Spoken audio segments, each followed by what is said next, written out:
Ontology, the Waystation of Red-Pilled Sanity. Written by William Liu. Translated by Deep L and a Human. Read for you by Ginny, Arya, and Guy. All bots. The Reshaping of the World Order After the First World War. Part 2. Let us go back to the destruction of the international system.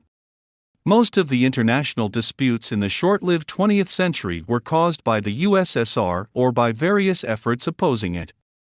First, we witnessed the revolutionary diplomacy of Leon Trotsky. Revolutionary diplomacy was the essence of the Soviet Union, determined by the very nature of the Soviet Union. Therefore, it was not a matter of techniques. As long as the Soviet Union itself existed, the revolutionary nature of its diplomacy couldn't be altered. Because it was unable to safeguard its own interests through normal legitimate diplomatic channels, as its interest was to overthrow the entire old world, the Soviets evoked a civil war within the Russian Empire. And the very process of its establishment was achieved through large-scale international warfare against the entire capitalist world, defying international norms, combining open warfare and underground sabotage. Therefore, as soon as Soviet Russia was born, it immediately caused disputes within Russia. Russia was originally a huge empire of plural entities. Areas like Finland were sovereign grand duchies, a status that could be maintained under the condition of the Tsarist co-ownership, and also under the temporary government of the Russian Republic. However, after the Soviet Union became a Bolshevik country, Finland and the Baltic countries were the first to demand independence, which immediately caused a war between the Bolsheviks and these territories. It is difficult to determine whether this kind of war was a civil war, a foreign war, or a class struggle. They were what we now call unrestricted warfare.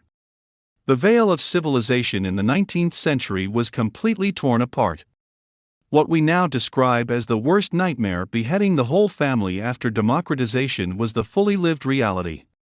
The main combatants were no longer a regular and disciplined army, but various armed groups, such as the Red Guards, Chaikas, or White Guards. As far as Finland was concerned, the so-called White Guards were actually veterans who participated in World War I, or militias and security groups composed of more bourgeois communities. The Red Guards were deserters of the old Tsarist army instigated by the Bolsheviks to request withdrawal from war. Both sides practiced unrestricted warfare. In the case of Finland and the Baltic Sea, when Russia's superior manpower was about to come into play, the German army was involved in this civil war.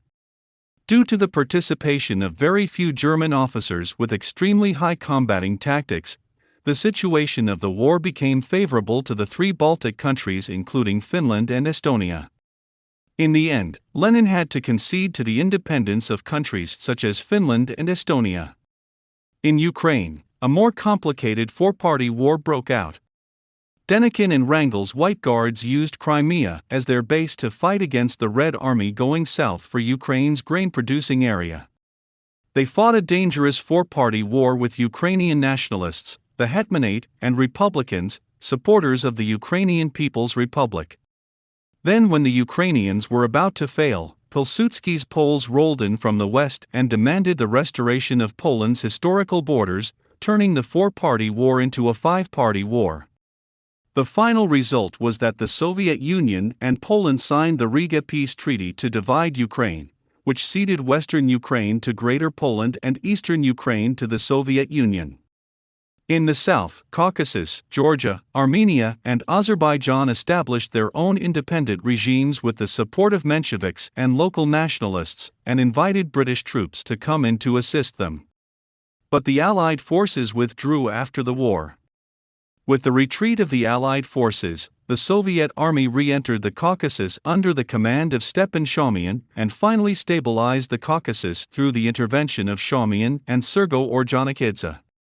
In Central Asia, the pan-Turkic nationalists backed by Enver Pasha in Turkey and the Khanate of Kokand supported by the Soviet Union launched a brutal civil war which significantly reduced the population of Central Asia.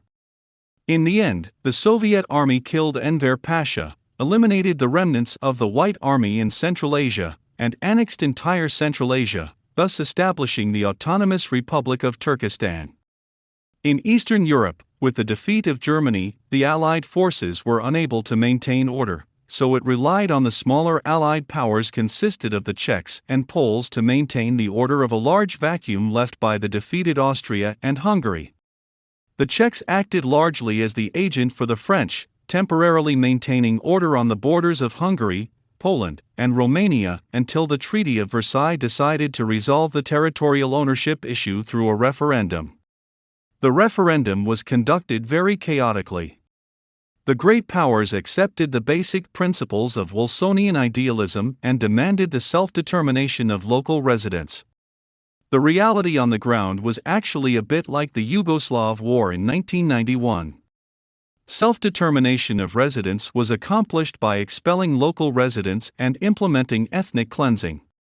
Along the border between Poland and the Czech Republic, where the observers of the Allied powers were able to do their job, the referendum was conducted in a more civilized manner to draw the borders created by the First World War. But this border was imperfect.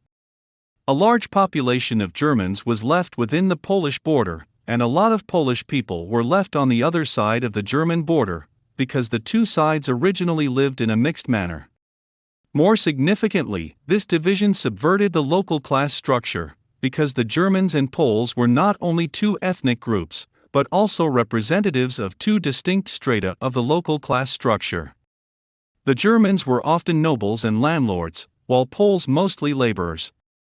Thus, the division of national borders aggravated internal disputes in the local communities, thus planting the seeds for future armed conflicts.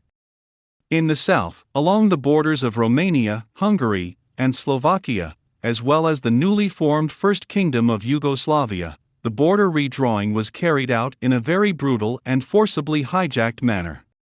In many cases, the newly established Balkan countries had to brutally cleanse and suppress the large number of ethnic minorities left behind in their own countries to maintain their borders.